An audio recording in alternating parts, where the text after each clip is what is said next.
about 6,400 students enrolled at the undergraduate level. But you can see the graduates. So we are graduating about 3,500. And the question is, there are many questions you can ask. Are all these students also involved part of the research ecosystem of those universities?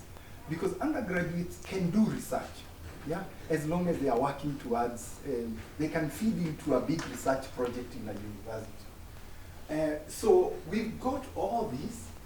At the master's level, there are fewer, the enrollment is low.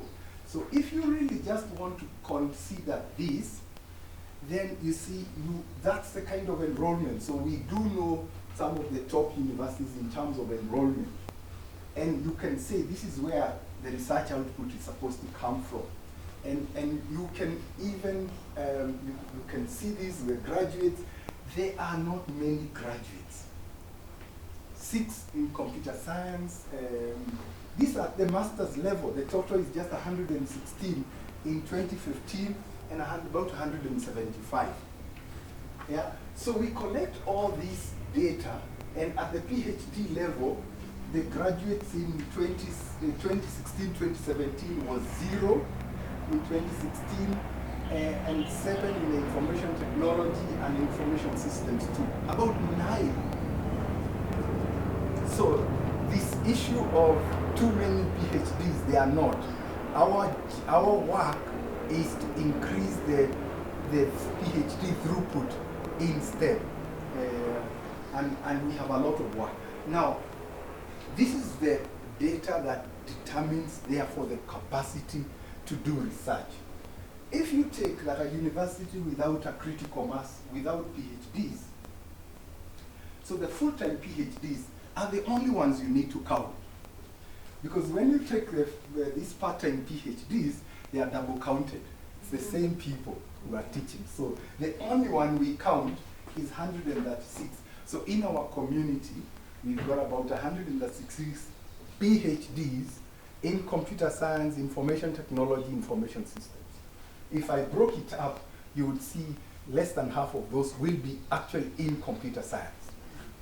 And that's the capacity the country has to do research. Now, so the question for you in this project is that, do you want, many of these, yes, there is a concentration at University of Nairobi and at Jomo Kenyatta, but they are kind of distributed all over.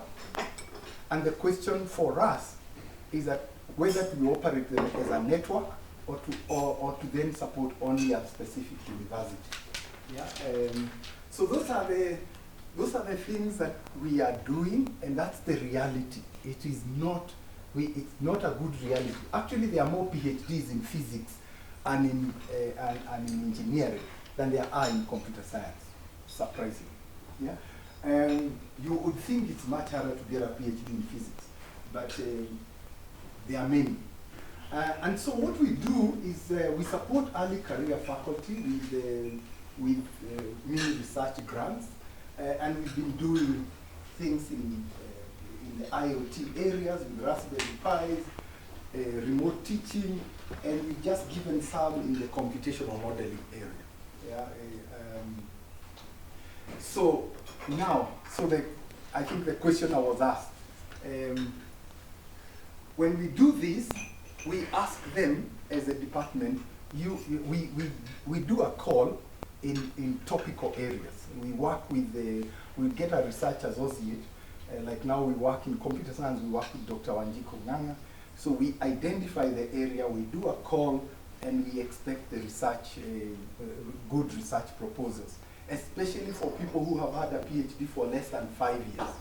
Yeah, that's what we call early career. And it's been going well, and then we have travel grants, because a lot of PhD students need to publish their paper. It's a requirement, and I can see some of you have benefited from travel grants. So we do give travel grants of up to about $2,000 for them to publish. It has to be a peer-reviewed conference paper. So I think I asked the question, do you want to focus on a few universities with a critical mass of computer science PhDs? Or do you actually want to create a network of all the PhDs in the country? You can tell where for us is. For us, we go along with the network so that you can work together wherever you are because of the broadband connectivity. So I think that's what I wanted to share, and I'm available. We've got a lot more data, but again, as you say, if the researchers come and look for the data and they sign an NDA, then we give it to them. So with all the open data policies, none of the data from universities is really supposed to be open data according to our agreement between them and ourselves. Right. Thank you very much. Okay.